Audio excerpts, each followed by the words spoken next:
Cette raideur va leur valoir la corde.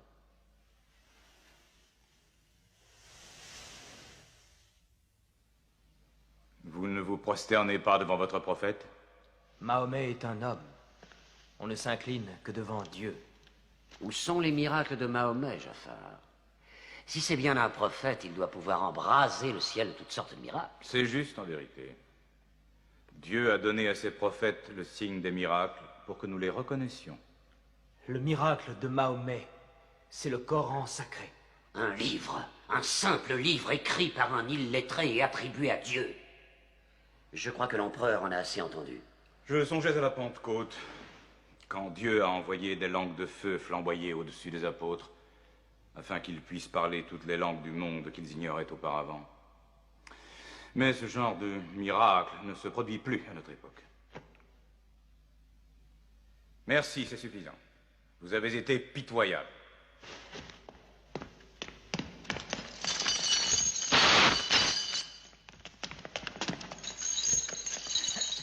Nous avons souffert des persécutions à la Mecque. Mahomet nous a dit, allez en Abyssinie, terre d'un roi juste, où tout homme est libre de sa pensée. Ce qu'ils appellent persécution n'était que punition bien méritée, leur insubordination... Pourquoi votre prophète vous a-t-il envoyé à moi? Parce que toi aussi tu crois en un livre où Dieu est unique, comme nous. Il nous a envoyés parce qu'au fond de ton cœur, ton Dieu nous protégera tous. Parler avec ces hommes, c'est puiser l'eau d'un mirage. Mais maintenant, leurs paroles me créent un devoir de les écouter, mon ami.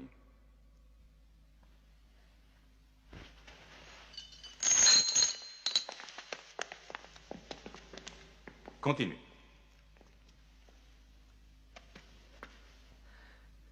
Pendant des années, nous nous sommes prosternés devant du bois et de la terre, des images nées de notre propre fabrication. Nous avons vécu dans l'ignorance de Dieu. Nous obéissions à des lois terrestres et non à des lois divines. Le riche ignore le pauvre. Et la bonté naturelle de l'homme, qui le pousse à relever son prochain quand il vient à tomber, est considérée par eux comme un geste qui trouble l'ordre social. À cause de cette inhumanité est apparu un homme que Dieu a choisi. Et en cela, nous croyons de toutes nos forces.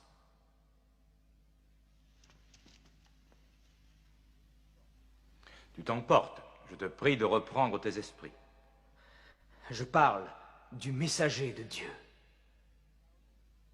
Mahomet nous enseigne d'adorer un Dieu unique, d'exprimer la vérité, d'aimer son prochain comme soi-même, de faire la charité. Un simple sourire est peut-être déjà un geste de charité. De défendre la femme contre les abus. De protéger l'orphelin. Et de nous éloigner des dieux de bois et de terre. Je refuse de supporter plus longtemps de tels blasphèmes.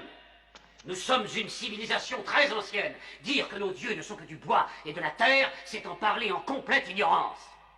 L'idole, la forme, nous ne la vénérons pas. Nous vénérons l'esprit qui est évoqué par leur forme. Je te concède que l'idolâtrie a souvent été mal interprétée au cours des âges. Merci. Et maintenant, revenons-en à ce qu'il dit des femmes. Dieu a bien créé la femme pour devenir la compagne de l'homme. Elle est différente, mais notre égale. Notre égale? Nous nous payons des femmes. Nous les nourrissons, nous les habillons, nous les utilisons, nous les congédions. Les femmes, nos égales?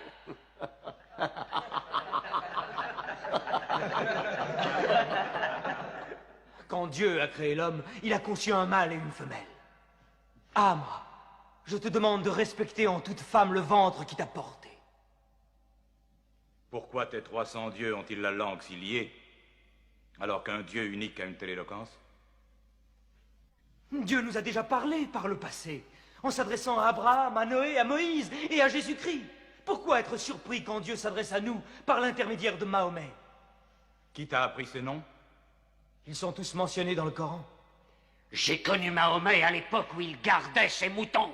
Et nous savons que le Christ était charpentier. Les paroles du Christ et les paroles de Mahomet sont semblables aux deux rayons d'une même lampe.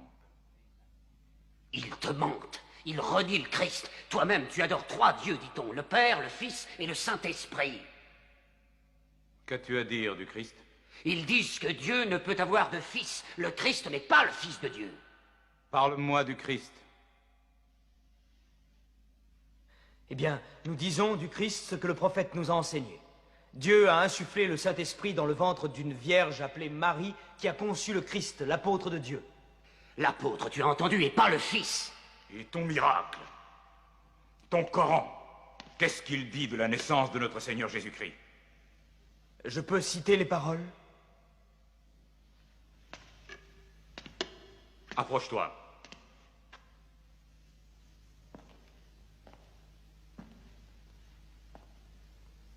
Au nom de Dieu clément et miséricordieux. Raconte dans le livre l'histoire de Marie, quand elle s'est isolée de sa famille en un lieu situé à l'Orient. Comme nous lui envoyons notre ange Gabriel qui lui dit « Je suis le messager de ton Seigneur. Je suis venu t'annoncer la naissance d'un fils saint. » Elle lui demanda « Comment pourrais-je avoir un garçon alors qu'aucun homme ne m'a touché ?» Et Gabriel lui répondit « Car ton Seigneur a dit, il en sera ainsi. Nous ferons de ce garçon un signe pour les hommes et une grâce émanant de nous. » L'affaire est décidée.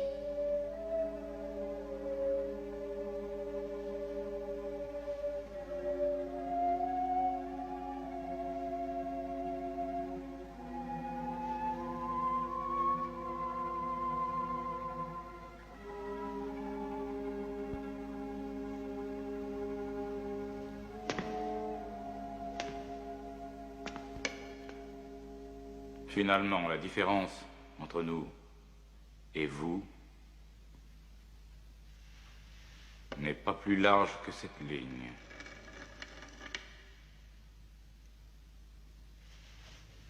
Contre une montagne d'or, je ne te les livrerai pas.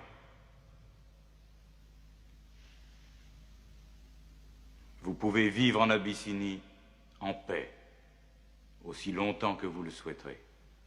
Et puisse Dieu vous bénir tous pendant votre retour.